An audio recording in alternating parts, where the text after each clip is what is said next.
Tales. The disturbing true story of John Haigh. John George Haigh, often dubbed the acid bath murderer, was an English serial killer. He was convicted of murdering 6 people, although he asserted he had taken 9 lives. Haigh's method involved brutally attacking or shooting his victims, after which he disposed of their bodies using sulphuric acid. He went further by forging their signatures, enabling him to sell their belongings and amass significant sums of money. The story of his deeds was depicted in the television film A is for Acid. John Haigh hailed from Stamford, Lincolnshire, and grew up in Outwood, West Riding of Yorkshire. His parents, John Robert Haigh and Emily, formerly Hudson, were members of the conservative Protestant group Plymouth Brethren. Raised as an only child, Haigh recounted experiencing recurring religious nightmares during his early years. He displayed exceptional talent in playing the piano, honing his skills at home and developing a deep appreciation for classical music, often attending concerts. His academic prowess earned him a scholarship first at Queen Elizabeth Grammar School in Wakefield and later at Wakefield Cathedral, where he served as a choir boy. Post-schooling, he embarked on an apprenticeship with a motor engineering firm. However, within a year, he departed from that position, trying his hand in insurance and advertising roles. At the age of 21, suspicions arose about his involvement in theft from a cash box, leading to his dismissal. Subsequently, he transitioned to forging car documents. On July 6, 1934, Haigh wed 23-year-old Beatrice, also known as Betty Hamer. However, their marriage quickly unraveled. In the same year, Haigh was imprisoned for fraud. Betty gave birth to a baby girl while he was in jail. She placed the child up for adoption and left Haigh, leading to his estrangement from his family. Moving to London in 1936, Haigh took on the role of chauffeur for William McSwan, a prosperous owner of amusement arcades, while also tending to McSwan's entertainment machines. During this time, Haigh assumed a false identity as a solicitor named William Cato Adamson, claiming offices in Chancery Lane, London, Guildford, Surrey, and Hastings, Sussex. He sold counterfeit stock shares supposedly from his deceased clients' estates at discounted rates. His deception was exposed when a discrepancy was noticed on his letterhead, misspelling Guildford as Guilford. Consequently, Haigh received a 4-year prison sentence for his fraudulent activities. Released shortly after the outbreak of the Second World War, Haigh persisted in his fraudulent schemes, leading to multiple subsequent prison sentences. Freed from prison in 1943, Haigh secured a position as an accountant at an engineering firm. Feeling remorseful for sparing his victims to potentially testify against him, he became fascinated by the methods of French murderer Georges-Alexandre Sarre, who used sulphuric acid to dispose of bodies. Haigh conducted experiments with field mice and discovered that it took only 30 minutes for a body to dissolve using the acid. Serendipity brought him face-to-face with his former employer, William McSwan, in a Kensington pub, reintroducing him to McSwan's parents, Donald and Amy. McSwan had been collecting rents for his parents' London properties, sparking envy in Haigh for his lifestyle. On September 6, 1944, McSwan vanished. Haigh later confessed that he had enticed McSwan into a basement on Gloucester Road, striking him on the head with a lead pipe before submerging his body in a 40 imperial-gallon drum of concentrated sulphuric acid. Discovering the near-complete dissolution of McSwan's remains 2 days later, Haigh disposed of the remains down a manhole.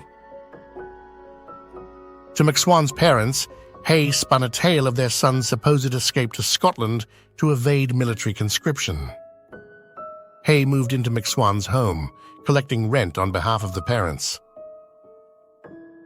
As the war neared its end and suspicions arose about McSwan's absence, Haigh lured McSwan's parents to Gloucester Road on July 2, 1945, under the pretext of a surprise visit from their son.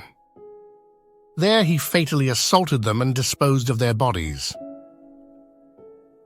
Following these murders, Haigh pilfered McSwan's pension checks and liquidated his parents' assets for approximately PS 8,000. He relocated to Kensington's Onslow Court Hotel, but by 1947 financial strain led him to target another couple, Archibald and Rose Henderson. Haigh, feigning interest in a house they were selling, was invited to their flat for a housewarming gathering where he purloined Archibald's revolver. Renting a workshop in Crawley, West Sussex, Haigh moved acid and containers from Gloucester Road, orchestrating a plan to lure the Hendersons there. On February 12, 1948, he led Archibald to the workshop on the guise of showcasing an invention and fatally shot him. Subsequently, he persuaded Rose to the site, fabricating a story of her husband's illness before shooting her too.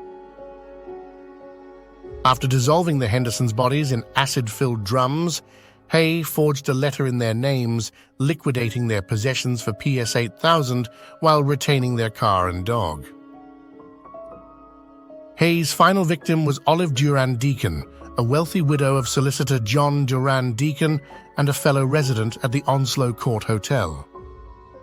At this point, Haigh was passing himself off as an engineer. Olive shared an idea about artificial fingernails with him. Exploiting this, he invited her to the Leopold Road workshop on February 18, 1949, where he fatally shot her in the back of the neck with a .38 caliber Webley revolver stolen from Archibald Henderson. Haigh stripped her of valuables, including a Persian lamb coat, and submerged her in the acid bath. Durand Deacon's friend Constance Lane reported her missing 2 days later. Detectives, tracing Haigh's history of theft and fraud, searched the workshop. Inside Haigh's attaché case, they found a dry cleaner's receipt for Olive Durand Deacon's coat and papers linked to the Hendersons and McSwans. Unlike his London workshop, the Sussex location lacked a floor drain, prompting Haigh to pour the remains onto a rubble pile behind the property. Pathologist Keith Simpson's examination uncovered 28 pounds, 13 kg of human body fat, a portion of a foot, gallstones, and a denture fragment later identified by Olive Durand Deacon's dentist during the trial. During interrogation, Haigh asked Detective Inspector Albert Webb about the likelihood of release from Broadmoor, a high-security psychiatric hospital. When the inspector declined to discuss such matters, Haigh retorted, "If I told you the truth, you would not believe me. It sounds too fantastic to believe." Haigh then confessed to the murders of Durand Deacon, the McSwans, and the Hendersons, along with 3 others, a young man named Max, a girl from Eastbourne, and a woman from Hammersmith. However, these additional claims could not be verified. Haigh faced trial at Lewes Assizes, and evidence from that trial now resides in the Crime Museum at New Scotland Yard. He entered a plea of insanity, asserting that he had consumed the blood of his victims and had haunting dreams centered on blood since childhood. Following a car accident in March 1944, these dreams resurfaced vividly. I saw before me a forest of crucifixes which gradually turned into trees. At first, there appeared to be dew or rain dripping from the branches, but as I approached, I realized it was blood. The whole forest began to writhe, and the trees, dark and erect, to ooze blood. A man went from each tree catching the blood. When the cup was full, he approached me. "Drink," he said, but I was unable to move.